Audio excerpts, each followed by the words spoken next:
Have you ever seen a New Hampshire license plate? It has a great slogan on it. It says, "Live free or die." It's led to lots of spoofs. Wisconsin's license plate says America's Dairyland. It's a big cheese-producing state. And a few years ago, Wisconsin had a contest to get a new slogan, and people submitted lots of them. And a former governor sent one in. His suggestion was, "Eat cheese or die." Then someone said it should be "Eat cheese and die," but the dairy industry didn't like that, and the like. But what's so neat about this license plate, "Live free or die," is that it illustrates the U.S. celebration of individualism and liberty. Think about many of our founding documents, patriotic songs, and the like. The Declaration of Independence speaks of life, liberty, and the pursuit of happiness. The Constitution starts by saying it is intended to secure the blessings of liberty. Think of our patriotic songs, "Sweet Land of Liberty," or even the national anthem, "The Land of the Free." Now, a lot of these references mean freedom from tyrannical government, but they also mean personal freedoms, the freedom to do what we want.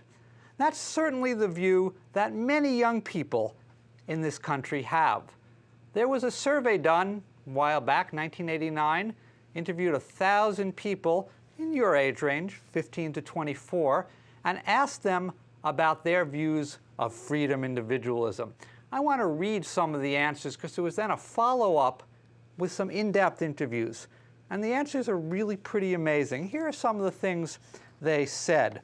One person said that what he liked was freedom to do as we please, when we please. Another person said the freedom to do anything you want in terms of fulfilling your dreams. What did people love about America? Baseball, football with gear, wide open spaces. Another person said individualism and the fact that this is a democracy and you can do whatever you want, that we really don't have any limits.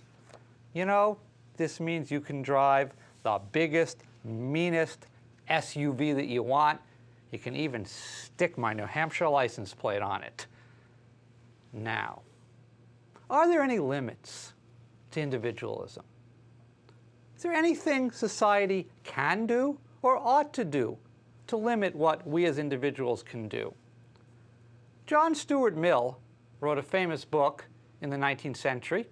He was a British philosopher, political activist.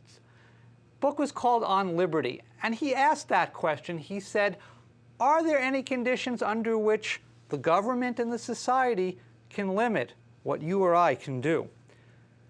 And he said there was only one, and he called it the harm principle. He said, we can limit what you want to do only if it's going to harm other people. If it's going to harm you, that's your business and your business alone, and we can't limit you. Let's look at some examples, some everyday ones. Take the speed limit laws. Mill would say you cannot have a speed limit law. If you want to drive at 90 miles an hour, that's up to you. You get yourself killed, well, too bad. What about motorcycle helmet laws, laws that require people on motorcycles to wear helmets? Mill would say that's unacceptable.